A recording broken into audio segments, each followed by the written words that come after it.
سب سے پہلے اللہ کیا کہتا ہے مسلمان اپنے مسلم ہونا ثابت کرنے کے لیے کہ میرا اللہ سے ریلیشن ہے، اللہ نے کہا کہ 5 ٹائم نماز پڑھنی پڑے گی. اور یہ 5 ٹائم نماز کیوں رکھی ہے پتہ ہے آپ کو؟ کیونکہ وقت میں بہت بڑی تبدیلی ہوتی ہے. اللہ کہتے ہیں جب بھی اس کائنات میں بڑی تبدیلی ہوگی تو سب سے پہلے میرے سامنے سجدہ کرو گے، اس کے بعد اپنے کاموں میں لگو گے. تبھی تو قرآن کہتا ہے اقیم الصلاۃ لدلوک الشمس الی غسق اللیل، نمازوں کو قائم کرو دلوک شمس، سورج ڈھلکنے کے وقت، الی غسق اللیل، اور راتوں کے اندھیروں میں. تو غسق اللیل میں 2 نمازیں آ گئیں، مغرب اور عشاء، یہ دونوں رات کی نمازیں ہیں. لیکن ان دونوں کے اوقات میں بڑا فرق ہوتا ہے. مغرب میں فل اندھیرا نہیں ہوتا لیکن روشنی بھی نہیں ہوتی، بہت زیادہ وقت میں تغیر ہو جاتا ہے. اور غسق جو ہے لیل جب انتہائی درجے کی ہوتی ہے تو وہ عشاء کا وقت، جب بالکل کیا ہو جاتا ہے اندھیرا. آگے اللہ کہتے ہیں وقرآن الفجر، اور پھر فجر کا وقت بالکل ڈیفرنٹ ٹائم ہوتا ہے. مغرب کا وقت باقی اوقات سے بالکل مختلف ہے. سورج ڈھل گیا، غروب ہو گیا، لیکن ابھی روشنی ہے، اندھیرا شروع نہیں ہوا. پھر گھپ اندھیرا ہو گیا. یہ کیا ہے؟ یہ بڑا تغیر ہو رہا ہے زمین کے اندر. تغیر سمجھتے ہو؟ تبدیلی، چینجنگ، آسان لفظ استعمال کرنا چاہیے مجھے بھی. بڑی چینجنگ آ رہی ہے ٹائمنگ میں، اور اس سے انسان کے جذبات میں اور احساسات میں بڑا فرق پڑتا ہے. ظہر کا تو فجر کا وقت بالکل ڈیفرنٹ ہے، ابھی دن طلوع ہونے والا ہے. پھر سورج ہوتے ہوتے جب ڈھلکتا ہے نا، بالکل بلندی پہ پہنچ کے تیز تپتی ہوئی دھوپ ہوتی ہے جس کو اللہ دلوک شمس کہہ رہے ہیں. دلوک کہتے ہیں ڈھلکنا. تو سورج کا جو ڈھلکنا ہے نا، بلندی پہ جا کے لڑکنا نیچے، اس کو کیا کہتے ہیں؟ اس میں اللہ نے 2 نمازوں کا ذکر کر دیا، ظہر اور عصر. اس لیے کہ دلوک جو معتد بھی ہوتا ہے، گاڑی اردو پھر استعمال کر رہا ہوں، معتد بھی قابل ذکر دلوک، وہ ایک عصر میں ہوتا ہے، ایک ظہر میں ہوتا ہے. میں نے وہ کلپ ریکارڈ کروایا تھا نا عاقب سعید کو کہ 5 نمازیں اپنے ٹائم پر ہیں، اور یہ قرآن کی آیت سے ثابت ہے کہ نمازوں کے 5 ٹائم ہیں، 3 ٹائم کی نمازیں قرآن میں نہیں ہیں. تو اس پہ میں نے کہا تھا کہ دلوک شمس ہے نا، سورج کا ڈھلکنا، تو معتد بھی ڈھلکنا، قابل ذکر ڈھلکنا ایک ظہر کے وقت ہوتا ہے، ایک عصر کے وقت. کیونکہ عصر کے وقت 45 پہ آ جاتا ہے، اور ظہر کے وقت بلندی پہ جا کے ڈھلکتا ہے. تو اس کے نیچے کے لوگوں کے کمنٹس آئے ہوئے تھے کہ اگر قرآن کا یہ مطلب ہے ڈھلکنے کے وقت، تو پھر تو ہر وقت سورج ڈھلک رہا ہے. سمجھ میں آیا پاگل کسے کہتے ہیں؟ یہ ہے مجتہدین، یعنی ان کا دعویٰ یہ تھا کہ 3 وقت ہیں نماز کے قرآن میں، ظہر ہے اور عشاء ہے اور فجر ہے. تو 3 وقت سے یہ ثابت کرنا چاہتے ہیں کہ ظہر عصر ملا کے پڑھ لو اور مغرب عشاء ملا کے پڑھ لو. اصل میں 3 ٹائم ہے، یہ غلط ہے.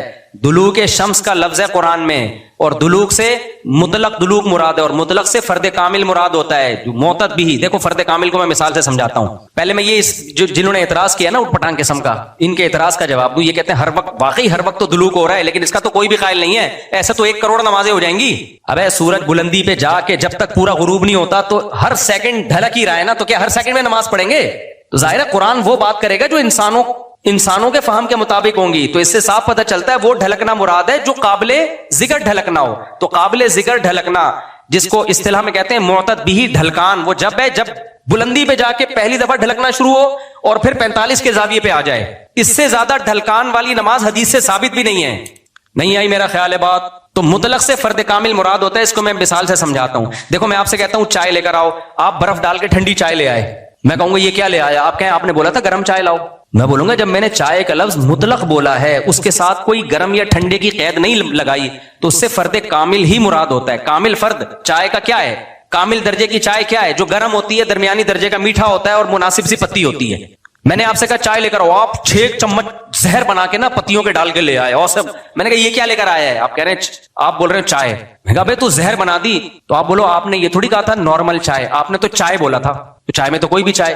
سمجھ میں آ رہی ہے بات کہ نہیں آ رہی؟ یہ چیزیں اصول فقہ میں پڑھی جاتی ہیں جو آج کل کے اسکالرز نے نہیں پڑھی، تبھی قرآن و حدیث کا مطلب بھی ان کو سمجھ میں نہیں آتا. تو المطلق اذا اطلق یراد به الفرد الکامل، یہ اصول فقہ کا مسئلہ ہے اور لغت کا بھی مسئلہ ہے. یہ قاعدہ ہے، ضابطہ ہے کہ جب بھی کوئی لفظ علی الاطلاق بغیر کسی قید کے بولا جائے گا تو فرد کامل مراد ہوتا ہے. اکمل نہیں، اکمل کا مطلب بہت اوپر کی زعفران والی چائے، نہ فرد کامل جو ناقص نہ ہو. زعفران والی چائے لے آؤ گے پھر بھی برا لگے گا. آپ بولو گے بھائی مفتی صاحب آپ نے چائے بولا تھا اور کہا تھا کہ فرد کامل مراد ہوتا ہے، تو میں اس میں زعفران ڈال کے لے آیا. اب میں پتہ نہیں زعفران پیوں نہیں پیوں یار، تو کیا کر کے لے آیا؟ میں تو کامل نہیں، میں تو اکمل. تو میں بولوں گا قاعدہ یہ ہے کہ مطلق جب بولا جاتا ہے تو نارمل جو کامل ناقص نہ ہو، اکمل مراد نہیں ہوتا اس سے. سمجھتے ہو؟ تو یہ قاعدے قرآن و سنت پہ بھی جاری ہوتے ہیں، کیونکہ اللہ میاں نے بھی تو کلام کیا ہے نا، نبی نے بھی تو کلام کیا ہے. تو نبی کے کلام میں بھی وہی لغت کے قاعدے چلیں گے جو عام قاعدے ہیں. سمجھتے ہو گے نہیں سمجھتے؟ تو اب دیکھو قرآن کہہ رہا ہے اقیم الصلاۃ لدلوک الشمس، سورج کے ڈھلکنے کے وقت. تو ڈھلکنے سے فرد کامل جو کامل درجے کا ڈھلکنا ہے، تو کامل درجے کا ڈھلکنا ایک جب بالکل بلندی پہ جا کے ڈھلکنا شروع ہوتا ہے، اس کو کہتے ہیں ڈھلکنا، پہلی دفعہ جب ڈھلکنا. اور دوسرا جب 45 کے زاویے پر جو عصر کے قریب کا ٹائم ہے جس میں سورج میں تغیر پیدا ہونا شروع ہو جاتا ہے، تو یہ ڈھلکنا ہے. تو اب جب بھی زمین میں کوئی نیا ٹائم داخل ہوتا ہے نا، تو اللہ کہتے ہیں کیا کرنا ہے؟ سب سے پہلے اللہ کا شکر. تبھی علماء نے اصول فقہ کی کتابوں میں لکھا ہے کہ نمازوں کے جو اوقات ہیں نا، یہی نماز کا سبب ہے. سمجھتے ہو؟ اللہ میاں نے نمازوں کے اوقات کو نماز کا سبب بنا دیا. اب اس بات کو بھی سمجھو، اصل میں نماز کا سبب ہے اللہ کے احسانات. نماز جو ہم پڑھتے ہیں اس کا اصل سبب کیا ہے؟ اللہ کے احسانات. اب اللہ کے احسانات تو 24 گھنٹے ہیں، تو کیا 24 گھنٹے پڑھتے رہیں؟ ظاہر ہے اس میں حرج ہے. تو اللہ میاں نے کیا کیا؟ اللہ میاں نے بولا دیکھو شریعت کا ایک اصول ہے. ابھی کیا تمہیں پورا اصول فقہ بیٹھا کے سمجھاؤں میں، لیکن کیا کریں، سمجھائے بات سمجھ میں آتی نہیں. دیکھو شریعت کا اور کامن سینس کا بھی ایک اصول ہے کہ جب کسی، پہلے مشکل اردو میں سمجھاتا ہوں پھر ایکسپلین کروں گا. جب کسی حکم کا مدار حقیقت کسی حقیقی سبب پہ رکھنا ممکن نہیں ہوتا نا، تو سبب ظاہر پر حکم کا مدار رکھا جاتا ہے. مشکل ہے مجھے پتا ہے، آسان کر کے سمجھا رہا ہوں. دیکھو ہم جو سفر میں 2 رکعتیں پڑھتے ہیں، اس کی اصل وجہ ہے مشقت. کیوں ہم 2 رکعتیں پڑھتے ہیں؟ بھائی ٹینشن ہے سفر میں. اللہ نے نماز کیا کر دی کہ بھائی سفر میں آدمی ایسے راحت میں نہیں ہوتا جیسے گھر میں ہوتا ہے نا. تو اللہ میاں نے کیا حکم دیا کہ بھائی کتنی پڑھنی ہے؟ 2 پڑھنی ہے. تو اصل جو وجہ ہے نا سفر میں 4 کی 2 جو اللہ نے کر دی ہیں، اس لیے کہ سفر میں آدمی اتنی خوشی اور راحت میں نہیں ہوتا بلکہ تھوڑی سی ٹینشن میں ہوتا ہے. لیکن اگر اللہ تعالیٰ یہ کہتے کہ ٹینشن ہی پر حکم کا مدار ہے، تو یہ ٹینشن کم ہونے کے بجائے بڑھ جاتی. وجہ اس کی ہے کہ ہم سوچتے رہتے پتہ نہیں مجھے سفر میں ٹینشن ہو بھی رہی ہے کہ نہیں ہو رہی ہے. بعض دفعہ لوگ سفر میں گھر کی نسبت زیادہ خوش ہوتے ہیں. آپ جا رہے ہو جہاز میں یا ٹرین میں، بڑا مزہ آ رہا ہے، آدمی کو یار اللہ میاں نے تو کہا تھا ٹینشن کی، اب تو ٹینشن نہیں ہو رہی. تو وہمی تو ویسے ہی بڑھ جاتا وہمیوں کا پروگرام نا. وہ تو سارا جو 6 گھنٹے جس کا وضو نہیں ہوتا، وہ یہ کیسے سوچے گا کہ مجھے ٹینشن ہو رہی ہے کہ نہیں ہو رہی. پھر اگر ہو رہی ہے تو کتنے کلو ٹینشن ہو رہی ہے. بعض دفعہ ہو رہی ہے لیکن آدمی کہتا ہے یار اتنی تو مجھے گھر میں بھی ہوتی ہے، یا ہو سکتا ہے نہیں ہوتی ہے. تو اسلام ان بکھیڑوں سے نکال کے اللہ میاں نے کیا کیا؟ بھائی سفر سبب ہے ٹینشن کا، اور ٹینشن سبب ہے نماز کا. تو اصل سبب تو ٹینشن ہے، لیکن اگر ٹینشن پہ میں نے ڈال دیا نا مدار، تو یہ ٹینشن کم نہیں ہوگی، بڑھے گی. لہذا سفر پہ ڈال دیا میں نے. اب سفر ہوگا تو چھوڑ دو، ٹینشن ہے یا نہیں، وہ 2 پڑھا کرو. نہیں ہے بات میرا خیال ہے. تو یہ ٹینشن سے بچانے کے لیے اللہ نے کہہ دیا اب سفر میں چاہے انجوائے بھی کر رہا ہوں نا آدمی، تو بھی ہم کتنی پڑھتے ہیں؟ 2 پڑھتے ہیں. اور مقام پہ جتنی مرضی ٹینشن میں ہوں پھر بھی پوری 4 پڑھتے ہیں. تو یہ اصول، اور یہ دنیا میں بھی یہ اصول چلتے ہیں. سمجھتے ہو کہ نہیں سمجھتے؟ تو یہاں بھی اللہ نے کیا کیا؟ اللہ میاں نے فرمایا اصل میں تو تم پہ نماز فرض ہے اس لیے کہ میرے احسانات تم پر بہت ہیں. اب وہ احسانات تو ہر وقت بولو ہوتے رہتے ہیں. اب ہر وقت احسانات ہیں تو اب ہر وقت پڑھتے ہیں نماز، وہ تو ناممکن ہے. تو اللہ میاں نے کہا کہ بھائی دیکھو اللہ کے احسانات میں جو تجدد ہوتا ہے نا، جدت آتی ہے، وہ ٹائم کے لحاظ سے آتی ہے. ہماری پوری زندگی کا نظام کس سے چل رہا ہے؟ ٹائم سے چل رہا ہے. تو وقت جیسے ہی تبدیل ہوتا ہے نا، ایک نئی نعمت کا ظہور ہوتا ہے. تو تبدیلی وقت پہ حکم کا مدار رکھ دیا اللہ تعالیٰ نے. ٹائم جیسے جیسے چینج ہوگا تو سمجھ لو کہ اللہ کی نئی نعمت مل رہی ہے تمہیں. تو اس نئی نعمت پہ شکرانے کے لیے تم نے کیا کرنا ہے؟ نماز پڑھنی ہے. تو ٹائم چینج ہوتا ہے. تو ٹائم جو ہے نا، اب ٹائم تو 24 گھنٹے میں ہر سیکنڈ میں چینج ہو رہا ہے. تو وہی بات ہے، اللہ نے کہا ہر سیکنڈ میں چینج ہو رہا ہے، لیکن دلوک شمس والا ٹائم اور رات والا ٹائم اور وقرآن الفجر، فجر والا ٹائم، اس میں ٹائم میں بڑا تغیر آتا ہے. تو بڑا تغیر آتا ہے تو نئی نعمت مل رہی ہے. اور لہذا جب نئی نعمت مل رہی ہے، حقیقت میں نہ بھی مل رہی ہو اور حقیقت میں اس سے پہلے بھی مل رہی ہو نہیں، لیکن اب فرض یہ کر لیا گیا ہے کہ جب ٹائم چینج ہوگا تمہیں نئی نعمت ملے گی، اور نئی نعمت ملے گی تم پر لازم ہے کہ اللہ کا شکر ادا کرو آگے. تو اس لیے علماء نے اس مسئلے کو بڑا اچھا سمجھا، اصول فقہ میں ایکسپلین کیا ہے کہ نمازوں کا جو سبب ہے نا وہ کیا ہے؟ اوقات کی تبدیلی. جیسے 2 رکعتوں کا سبب سفر ہے، حالانکہ اصل میں نہیں ہے، اصل میں تو کچھ اور ہے، لیکن اب اللہ نے کیا بنا دیا سفر کو. تو ایسے ہی نمازوں کے واجب ہونے کا سبب کیا ہے؟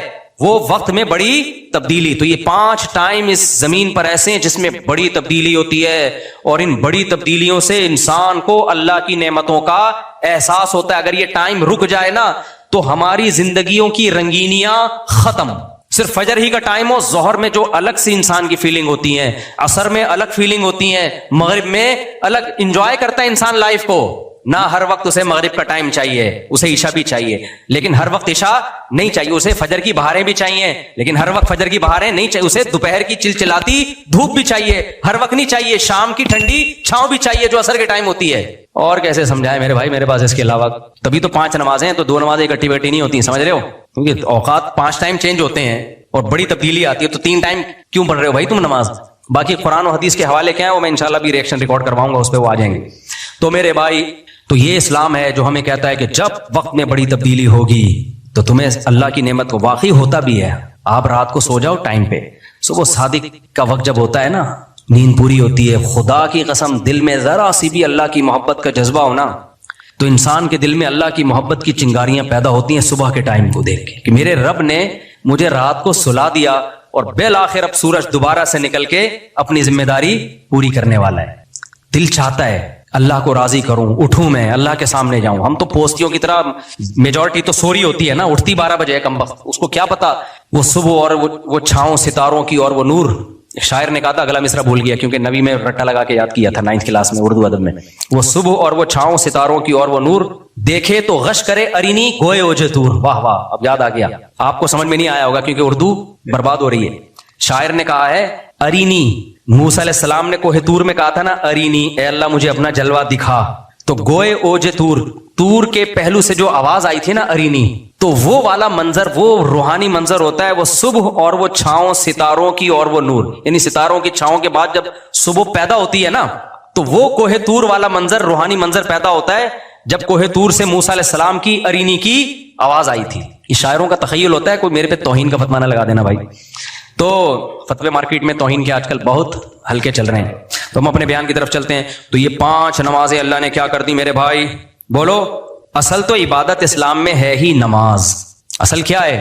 5 ٹائم دن میں۔ تبھی علماء کہتے ہیں معافی نہیں ہوتی ہے، کبھی موت تک چلتی رہتی ہے، کیونکہ ٹائم آتا رہتا ہے نا، ٹائم آئے گا تو نماز لازم ہوتی رہے گی، یا تو ٹائم روک لو۔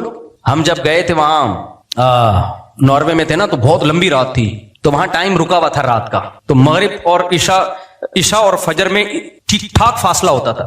فجر 8:45 بجے ہو رہی تھی صبح، اور عشاء میرا خیال ہے 4:30-5 بجے۔ تو چونکہ ٹائم رکا ہوا تھا نا، مغرب کے بعد عشاء کا وقت، فجر کا وقت آ ہی نہیں رہا، عشاء کے بعد فجر کا وقت آ ہی نہیں رہا، تو ٹائم رک گیا تو نماز بھی کیا ہو گئی؟ رک گئی۔ ٹھیک ہے، دیر سے پڑھو اب، تو کیونکہ ٹائم چینج ہوگا تو حکم اللہ کا نماز کا آپ کی طرف متوجہ ہوگا۔ ہاں، جن علاقوں میں 6 مہینے 3 مہینے سورج نکلتا ہی نہیں ہے، وہاں پھر حدیث میں آتا ہے کہ اس میں پھر حدیث میں کچھ اور ہے، وہ پھر ابھی مسئلہ بیان کروں گا تو بات لمبی ہو جائے گی۔ یہ ان جگہوں کی بات ہے جہاں دلوک شمس ہو رہا ہے، سورج نکلتا ہے اور 24 گھنٹے کے اندر غروب ہو جاتا ہے، تو وہاں پھر نمازیں کس طرح ہی پڑھی جائیں گی؟ ٹائم کے ساتھ اللہ نے اس کو جوڑ دیا ہے۔ تو اسی طرح جو اصل تو میرا موضوع رمضان تھا، ہم کہاں نکل گئے؟ تو میرے بھائی، اسی طرح اللہ تعالیٰ اپنا اور بندوں کا ریلیشن پریکٹیکلی دکھانے کے لیے، ثابت کرنے کے لیے کہ مجھے مانتے ہو سچی مچی کے یا اوپر سے، تو اللہ میاں عملی طور پر قربانیاں دلواتے ہیں ہم سے۔ تو ان میں سب سے بڑی قربانی نماز ہے، اس کے بعد اللہ نے سب سے بڑی قربانی رکھی ہے روزے کی۔ نماز کے بعد ہے یہ، لیکن یہ بھی کم نہیں ہے۔ دنیا کے کسی مذہب میں آپ نے کسی کو 1 مہینہ بھوکا رہتے نہیں دیکھے۔ جو فاسٹنگ کرتے ہیں نا ڈاکٹروں کے مشوروں سے، وہ بھی اتنی لمبی فاسٹنگ نہیں کرتے، اور کرتے بھی ہیں تو اس لیے صحت اچھی ہو تاکہ اور کھا سکیں۔ کیا خیال ہے بھائی؟ یہ لمبا عرصہ جی سکیں۔ مسلمان جو روزہ رکھتا ہے اس میں اس کی نیت صرف اور صرف کیا ہے؟ اللہ کی رضا۔ تبھی بعض دفعہ روزہ رکھنے سے صحت کو نقصان کا بھی خطرہ ہوتا ہے، لیکن اگر بیمار ہونے کا خطرہ ہو تو آپ روزہ چھوڑ سکتے ہیں، کمزور ہونے کا خطرہ ہو تو روزہ نہیں چھوڑا جا سکتا۔ تو ڈاکٹروں کی فاسٹنگ ہوتی ہے کمزور کرنے کے لیے نہیں، صحت مند بنانے کے لیے، لیکن جو اسلام آپ سے فاسٹنگ کروا رہا ہے وہ صرف اللہ کی رضا کے لیے۔ اس میں بعض دفعہ آپ کی صحت یعنی آپ کی باڈی کمزور ہو رہی ہوتی ہے۔ مثال کے طور پر آپ نے افطاری کی 2 کھجوروں کے ساتھ، اور نیت آپ کی یہ تھی کہ سحری میں طبیعت سے پھوڑوں گا میں، اور ویٹ بھی آپ کا صحیح ہے۔ میں ڈاکٹروں کی فاسٹنگ اور اسلام کی فاسٹنگ کا فرق بتا رہا ہوں نا بھائی۔ دیکھو، ڈاکٹر نے آپ کو کہا کہ آپ کا وزن 90 کلو کا ہو گیا ہے، تو آپ ایسا کریں 1 وقت کا کھانا اسکپ کر دیں، یہی کہے گا نا ڈاکٹر؟ زیادہ بہت زیادہ کہے گا 24 گھنٹے میں 1 ٹائم کھا لیں آپ۔ کیا خیال ہے؟ یہ تو نہیں کہے گا کہ 48 گھنٹے میں 1 ٹائم کھائیں۔ کیا خیال ہے؟ اب کیا کیا؟ اور آپ کا وزن، اور جس کا وزن 60 کلو ہے اس کو تو یہ مشورے بھی نہیں دے گا، لیکن اسلام کیا کہتا ہے؟ بچہ جب بالغ ہو جائے تو اس کا وزن بے شک 45 کلو ہو، بھلے 30 کلو ہو، بھلے 35 کلو ہو، بھلے 25 کلو ہو، 25 کلو کے بھی ہوتے ہیں، کراچی میں جو گٹکے والے ہیں آپ ان کو ترازو میں رکھ کے دیکھیں, حقیقت بتا رہا ہوں, جو گٹکا کھاتے ہیں نا, سگریٹ پی رہے ہیں کراچی کے لونڈے لپاڑے, ان کو ترازو کے ایک پلڑے میں رکھیں, ہو سکتا ہے وہ جھکا ہی نہیں پلڑا, دوسرے پلیٹ پہ وزن رکھنے کی ضرورت ہی نہ ہو.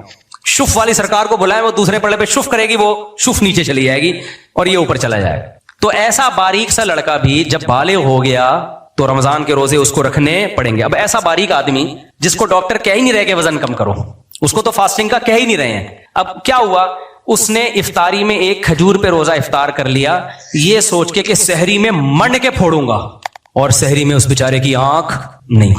ڈاکٹر صحت کے پوائنٹ آف ویو سے کہیں گے کہ تم روزہ نہیں رکھو. مفتی صاحب کیا کہیں گے, تمہارے باپ کو بھی رکھنا پڑے گا جب تک موت کا خوف نہ ہو یا بیمار ہونے کا خوف. بیمار تو وہ ہوتا ہے جس کو شوگر ہو, اس کی شوگر ڈاؤن ہونے کا خطرہ ہوتا ہے. نارمل آدمی بھوک سے مرتا نہیں ہے, نہ بیمار ہوتا ہے, پتہ ہے آپ کو, تڑپے گا, کمزور ہو جائے گا, مرے گا نہیں. بھوک سے مرنا بہت مشکل کام ہے, بہت مشکل کام ہے, بہت ٹائم تک بھوکا رہے گا تب جا کے مرے گا. ہاں شوگر کا پیشنٹ تو ہے تو ایک الگ بات ہے, اس کا شوگر ڈاؤن ہو جاتی ہے ایک دم. تو مفتی کیا کہے گا, اسلام کیا کہے گا, نہ بھائی تو مسافر ہے تو چھوڑ سکتا ہے, تو بیمار ہے یا بیمار ہونے کا خطرہ ہے, غالب گمان ہو, صرف خطرہ بھی کافی نہیں ہے, غالب گمان ہو, ورنہ خطرہ تو ہر وقت ہر آدمی کو ہوتا ہے بیمار ہونے کا, ایسے موہوم خطروں کا اعتبار نہیں ہوتا. تو پتہ ہے چلا بھائی یہ روزہ کس کی خاطر رکھ رہا ہے, وہ الگ بات ہے, ضمن اس کی صحت بھی پھر اللہ اچھی کر دیتا ہے روزے کی بات, لیکن یہ قربانی مسلمان کس کے لیے دے رہا ہے میرے بھائی, اللہ کے لیے دے رہا ہے. اور اگر فاسٹنگ ڈاکٹروں کے ہم صحت کے لیے کر رہے ہوتے تو پھر یہ ٹائم تو ہے ہی نہیں نا. صبح ہمیں 3 بجے اٹھنے کی کیا ضرورت تھی, ڈاکٹر کہتے ہیں دوپہر 12 بجے کھاؤ, اگلے دن 12 بجے کھا لو, وہ زیادہ آسان ہے. اللہ میاں ایسے ٹائم پہ کھانا کھلواتے ہیں جب پوری دنیا میں ہمارے علاوہ کوئی بھی دنیا میں نہیں کھا رہا ہوتا. اس ٹائم پہ کوئی 3:30-4 بجے پوری دنیا میں جاپانیوں کو بھی نہیں ہم نے دیکھا, وہ بھی فجر کے ٹائم جا کے کچھ ناشتہ واشتہ کرنے کا سوچ رہے ہوتے ہیں. تو یہ رمضان ہے کیا, اللہ ہلا دیتا ہے ہمیں تھوڑا سا, کیونکہ ہم اللہ کو بھولنے لگتے ہیں. تو اللہ فجر کے وقت میں ہمیں ہلا دیتا ہے کہ تم جاؤ اللہ کے ہاں حاضری دو, پھر ہم اللہ کو بھول جاتے ہیں. اللہ ظہر میں دوبارہ مؤذن سے اذان کہلواتا ہے, بھائی میں سب سے پہلے ہوں, سب سے پہلے کون ہوں, میں ہوں. پھر ہمیں اللہ یاد آتا ہے, انسان کی طبیعت میں بھول ہے, پھر بھول جاتا ہے اللہ کو. اللہ بھی اثر میں کیا کرتے ہیں, چل بھائی دوبارہ آ جا. تو اسی طرح پھر اللہ میں اب یوز ٹو ہو جاتا ہے نمازی. جب یوز ٹو ہو گیا تو اللہ کہتے ہیں عبادت کا اسٹائل چینج کرو. اب کیا کرو, نماز سے تو عادی ہو گیا نا, صبح آ رہا ہے آٹومیٹیکلی, تو پھر تجھے خود بھی نہیں پتا میں کیوں جا رہا ہوں. تو اللہ میاں کہتے ہیں اب تھوڑی ہلچل ضروری ہے, تو پھر خدا کو بھول رہا ہے, تیری تو عادت پڑ گئی ہے نماز پڑھنے کی, عادت پڑ گئی ہے. تو اب اللہ کہتے ہیں اب تھوڑا سا ڈیفرنٹ, اب کیا کر, ایک بالکل الگ نوعیت کا کام کرنا ہے, میری خاطر 1 مہینہ کھانا پینا چھوڑ دے. پھر ہل جاتا ہے. تبھی تو دیکھو رمضان میں جو روزے رکھتے ہیں اللہ کی محبت کیسی دوبارہ سے پیدا ہوتی ہے کہ نہیں ہوتی, احساس ہوتا ہے یار ہم مسلمان ہیں. اور آخری عشرے میں تو کتنا ہی گناہگار سے گناہگار ہو وہ بھی مسجد میں آ جاتا ہے. تو یہ اللہ میاں نے ہلایا ہوتا ہے, ہمیں ایک الگ انداز سے قربانی لے رہے ہیں اللہ میاں. حج میں الگ انداز سے قربانی ہے. اب رمضان کے روزے بھی تو رکھتے ہر سال عادت پڑ جاتی ہے نا, تو اللہ حج میں الگ قربانی, اتنی سخت قربانی ہے نا حج کے, وہ 5 دن جو احرام والے ہوتے ہیں بالکل ہی ڈفرینٹ انداز کی قربانی ہے. وہ گھوم رہے ہو بیت اللہ کے گرد, چکر لگا رہے ہو, رمی کر رہے ہو, 2 چادریں پہن لی سفید, بغیر سلے ہوئے کپڑے ٹینڈ کرا رہے ہو. بھائی یہ سب کیا ہو رہا ہے؟ آدمی کہتا ہے یار یہ خوشبو نہیں لگا رہے, خوشبو لگانے پر پابندی لگا دی, بالکل ہی الگ. اور صفا مروہ میں دوڑ رہے ہو, یہ نہ رمضان میں ایسی عبادت نہ نماز میں ایسی عبادت, بالکل ڈفرینٹ انداز ہے عبادت کا. بقرعید میں اللہ بالکل ایک الگ جانور لالا کے کاٹو میرے نام پہ, یہ نہ حج میں اس ٹائپ کی عبادت ہے, نہ عمرے میں, نہ رمضان میں, نہ نماز میں, وہ بالکل الگ. تو یہ اللہ میاں جو ہم سے کروا رہے ہیں نا, یہ بتانے کے لیے کہ میں تمہاری زندگی میں ان رہوں. سمجھتے ہو کہ نہیں سمجھتے؟ تو کامیاب وہی ہوگا جس کی زندگی میں اللہ ان ہوگا, اور جس نے اللہ کو اپنی زندگی سے آؤٹ کیا تو وہ جنت سے کیا ہو جائے گا, آؤٹ. اللہ کہے گا کہ جنت میں ان ہونے کے لیے ضروری ہے کہ دنیا میں تم مجھے اپنی لائف میں ان رکھو.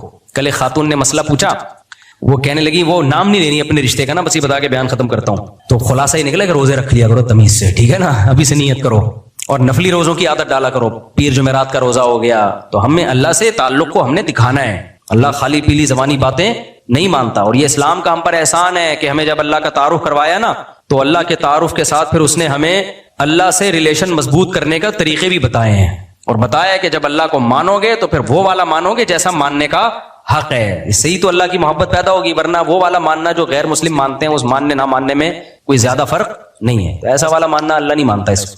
تو بھائی وہ میں بتا رہا تھا, خاتون نے نا مجھ سے, میں نے مسائل ریکارڈ کرواتا ہوں نا آسک والے چینل پہ, تو اس میں کسی نے پوچھا، وہ اپنے وہ رشتے کا نام نہیں لے رہی کہ میرے شوہر نے مجھے کہا ہے کہ ان سے جو ہے نا ریزرو رہو، اب وہ نام نہیں لے رہی، تو کہہ رہی ہے کہ وہ مجھے لگ رہا ہے وہ جٹھانی وٹھانی ہے، ساس واس ہے، ان سے میں نے جب بھی بنانے کی کوشش کی ہے انہوں نے مجھ سے توڑنے کی کوشش کی، ان کو جب بھی میں نے سمجھایا تو کیا میں ان سے میں نے کہا آپ ان کو اپنی زندگی سے ان کرنے کے بجائے، اپنی زندگی میں ان کرنے کے بجائے کیا کر دیں، آؤٹ کر دیں۔ نام نہیں لے رہی کہ کون ہے، جٹھانی ہے یا ساس ہے۔ میں نے کہا دیکھو یہ خاتون ان سے کتنا ڈر رہی ہے، تو جب اتنا ڈر رہی ہے بھائی، اتنی خطرناک ہے یہ ان، تو اس ان کو ان کرنے کے بجائے کیا کر دو، آؤٹ کر دو۔ تو بھائی میرے اللہ میاں کو ہم اپنی زندگی سے آؤٹ نہیں کر سکتے، ان کرنا پڑے گا۔ اور یہ اسلام سے، میں تو کہتا ہوں یار ہمیں اللہ نے مسلم پیدا کر کے خدا کی قسم ہم پر بہت بڑا احسان کر دیا، سب سے بڑا احسان اللہ نے ہمیں اسلام دے کے کیا ہے۔ کیسا خوبصورت عبادت کا نظام دیا، اگر ہم مسلم نہ ہوتے، اللہ نہ کرے تو کیا ہوتا، کتنے مسائل۔ ابھی لاہور میں کانفرنس ہونے والی ہے، بہت سے غیر مسلم مسلمان ہوئے ہیں، اس کانفرنس کے یہ کہ اگر مسلم نہ ہوتے تو یہ اسلام دنیا میں نہ ہوتا تو دنیا ہوتی کیا، دنیا ہوتی کیا؟ سب سے پہلی بات ہماری تو چار ہوتی نہیں اگر ہم اللہ نہ کرے، بچے ہی نہ ہوتے، یہ خوشیاں جو گھروں میں ملی ہیں کس کی برکت سے ملی ہیں، اولادیں ہی نہ ہوتی، ہم بھی انگریزوں کی طرح ایک گرل فرینڈ ہوتی اور اس کا کوئی پتہ نہیں، کسی بھی وقت مارکیٹ سے شارٹ۔ اور عورت کا تو ایسا بیڑا غرق ہوتا نا سوسائٹی میں، ہماری مائیں نہ ہوتی، ہماری بہنیں نہ ہوتی، عورت گوروں کی طرح، جاپانیوں کی طرح اکیلی گھوم رہی ہوتی کسی بوائے فرینڈ کے ساتھ، نہ اس کا پیچھے پوچھنے والا کوئی بھائی اور نہ وہ کسی کی ماں ہوتی، بس فزیکلی ہوتی، بچے اس کی خدمت کر کے ثواب حاصل نہیں کر رہے، ریلیشن تو ہوتے ہی نہیں، نہ ہم اتنے صاف ستھرے ہوتے جتنے اب ہیں۔ میں نے بتایا تھا نا آسٹریلیا میں گورے کو میں سمجھ رہا تھا بڑا نیک صاف ستھرا، جنرل اسٹور پہ میں گیا، اس نے بنیان پہنا ہوا تھا نا، دو گورے کھڑے ہوئے تھے، تو میں نے کہا یار کیسے نیٹ کلین، تو جوتوں کا ڈبہ نکالنے کے لیے اس نے جب یوں ہاتھ اوپر کیے نا دونوں نے، تو میں واقعی بھاگا ہوں وہاں سے۔ سب ایسے نہیں ہوتے، کسی کا مذاق اڑانا مقصد نہیں ہے، سب ایسے نہیں ہوتے۔ تو میں نے پہلی دفعہ یہ منظر، تو میں نے وہاں پوچھا، میں نے کہا یار یہ کوئی سمجھانے والا نہیں ہے ان کو، یہ تو ویسے ہی کتنا برا لگ رہا ہے۔ تو وہ جو میرے میزبان تھے انہوں نے کہا شکر کرو بھائی ہم کیا ہیں، مسلمان ہیں، ہمیں اللہ میاں نے سمجھا دی ہیں چیزیں بہت پہلے سے۔ تو صفائی نہیں ہے میرے بھائی، صفائی نہیں ہے، ہم پانی سے استنجا نہ کرتے اگر ہم مسلمان نہ ہوتے، ہمارے رمضان کی رونقیں نہیں ہوتی، ہمارے ریلیشن نہیں ہوتے، ہم نماز پڑھنے میں کتنا مزہ ہے، فجر کی نماز میں تو ایسا لطف ہے یار، صرف اٹھنے کی تکلیف ہوتی ہے تھوڑی دیر کی رضائی سے نکلتے ہوئے، اس کے بعد جب وضو کر کے آؤ کیسا نور برس رہا ہوتا ہے کہ نہیں ہوتا، ایسا سکون ملتا ہے یار۔ کسی مذہب کی عبادت گاہ میں یہ روحانیت ہوتی ہے؟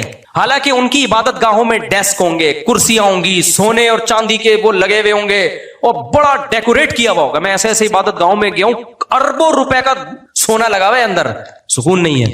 اور آپ کسی گاؤں دیہات کی مسجد میں چلے جاؤ، ایک مؤذن ہوگا بیچارہ جھاڑو لگا کے پوچھا لگا کے مسجد صاف کر رہا ہوگا، وہاں بھی نماز پڑھو وہی سکون ملتا ہے جو الفلاحیہ میں ملتا ہے۔ اور حرم چلے جاؤ تو ایک الگ ہی مزہ ہے۔ تو بھائی اسلام نے جو، خدا کی قسم آخرت تو بعد میں ملے گی، اسلام نے ہمیں دنیا میں بھی کیا کر دیا، ہماری زندگیوں کو سکون اور خوشیوں سے بھر دیا ہے۔ رمضان کے روزے کی تکلیف تو ہوتی ہے، لیکن خدا کی قسم جو افطاری میں لذت ہے وہ لذت غیر مسلم کو نصیب نہیں ہوتی۔ وہ ہماری تکلیف کو دیکھ رہا ہوتا ہے کہ سارا دن بھوکے پیاسے کتنا مزہ آتا ہے۔ بس ایک واقعہ سنا کے بیان ختم کرتا ہوں۔ میں پشاور میں تھا نا، تو ایک بوڑھے آدمی آئے، انہوں نے مجھے کہا کہ بھائی وہ کسی نے چھیڑ دیا۔ میں جہاں بھی جاتا ہوں 4 شادیوں پہ لوگ چھیڑ دیتے ہیں دوسرے کو، تو ان بوڑھے سے کہنے لگے، وہ پٹھان تھے، ان کو کہنے لگے یار تم 4 شادیاں کرو، سنت ہے۔ اس بوڑھے نے ایک بات کہی، اس نے کہا خدا کی قسم مزہ اللہ نے صرف 2 چیزوں میں رکھا ہے، ایک اللہ کی راہ میں لڑنا اور دوسرا افطار کرنا روزہ۔ اتنا اس نے در سے یہ بات کہی ہے نا کہ اس کی لذت میں نے محسوس کی ہے۔ بعض دفعہ آدمی اتنے اندر سے ایک بات کہہ رہا ہوتا ہے کہ اس کے جذبات سامنے والے کے سینے میں ٹرانسفر ہو جاتے ہیں۔ واقعی ایسا ہے، جب آپ روزہ افطار کرنے کے لیے بیٹھتے ہو نا، تو صرف یہ نہیں ہوتا کہ آپ کی بھوک ختم ہو رہی ہے، نہ، ایک احساس ہوتا ہے انسان کو کہ میں نے کس کے لیے قربانی دی تھی، اللہ کے لیے، اب اس قربانی کے ختم ہونے کا ٹائم آ رہا ہے۔ تبھی ہمارے نبی نے کیسی پیاری دعا سکھائی ہے، اس دعا میں خدا کی قسم افطار سے بھی زیادہ مزہ ہے۔ آپ صلی اللہ علیہ وسلم جب افطار کر کے کھجور سے افطار کرتے نا، کیسی توانائی آتی ہے نا، ایک دم جسم میں طاقت آ جاتی ہے۔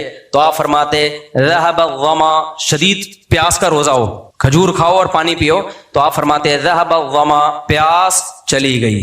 یہی بتانے کی ضرورت ہے کہ پیاس چلے گی، لیکن نبی اللہ کا شکر ادا کرنے کے لیے اپنی زبان سے یہ الفاظ دہرا رہے ہیں، ذهب الظما، پیاس چلی گئی۔ کیوں؟ اس لیے کہ یہ کہنے میں مزہ آتا ہے، یہ کہنے میں کیا آتا ہے، لطف آتا ہے۔ ذهب الظما، پیاس چلی گئی، وابتلت العروق، اور رگیں تر ہو گئیں۔ کیسا ٹھیلا خشک ہوا ہوا ہوتا ہے مغرب سے پہلے روزے دار، بھی چڑچڑے ہوئے ہوتے ہیں، پکوڑوں کی دکان پہ جھگڑے،